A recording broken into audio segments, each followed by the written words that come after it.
Hello friends, வணக்கம். அம்மாவுக்கு கேட்ராக்டுக்கு operation பண்ணுறதுக்கு தான் நான் மயிலாடுதுறை போயிட்டுருக்கேங்க.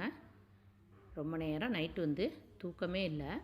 சரி, இப்போ தூங்கவே மாட்டோம் போல இருக்குது, இப்படியே தான் இறங்கிடுவோன்னு நினச்சிக்கிட்டு இருந்தேன். அப்புறம் என்னையே அறியாமல் தூங்கியிருக்காங்க. கும்பகோணம் வரத்துக்கு கொஞ்சம் முன்னாடி தான் முழிச்சு பார்த்தா கும்பகோணம் அடுத்த ஸ்டேஷன்னாங்க. அப்புறமா நான் மயிலாடுதுறையில் இறங்கி வீட்டுக்கும் வந்துட்டேங்க.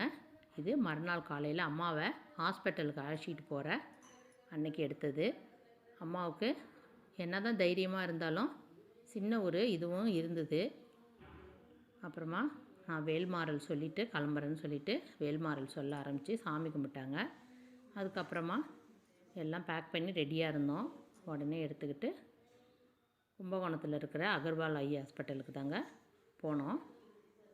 அங்கே சிஸ்டர்ஸ்லாம் ரொம்ப நல்ல விதமாக எல்லாம் தான் நல்லா பார்த்தாங்க. ப்ரொசீஜர்லாம் ஒரு ட்ராப்ஸ் மட்டும் ஒரு 10 மினிட்ஸ் ஒவ்வொரு சொட்டு விட்டுக்கிட்டே இருக்கணும். நாங்கள் ஆப்ரேஷன் தேட்டருக்குள்ளே போகிற வரைக்கும் அது மாதிரியே எல்லாமே செஞ்சுக்கிட்டு இருந்தோம். இருந்தாலும் அம்மாவும் கூட பக்கத்தில் இருக்கிறவங்க அவங்களெல்லாம் ஆப்ரேஷன் ஏற்கனவே செஞ்சுக்கிட்டவங்களெல்லாம் ஒரு எக்ஸ்பீரியன்ஸும் கேட்டு தெரிஞ்சுக்கிட்டாங்க. எல்லாமே அவங்களுக்கு பாசிட்டிவாக தான் இருந்தவாசி தைரியமாக ஆப்ரேஷனும் செஞ்சு வெளியில் வந்துட்டோங்க. அவங்களுக்கு இன்ஜெக்ஷன் கூட அனஸ்தீசியாவில் கொடுக்கல.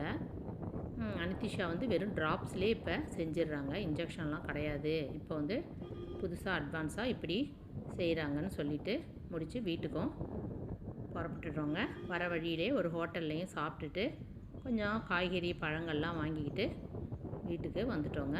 அம்மா ரொம்ப நல்லாவே இருக்காங்க. Okay friends, thank you.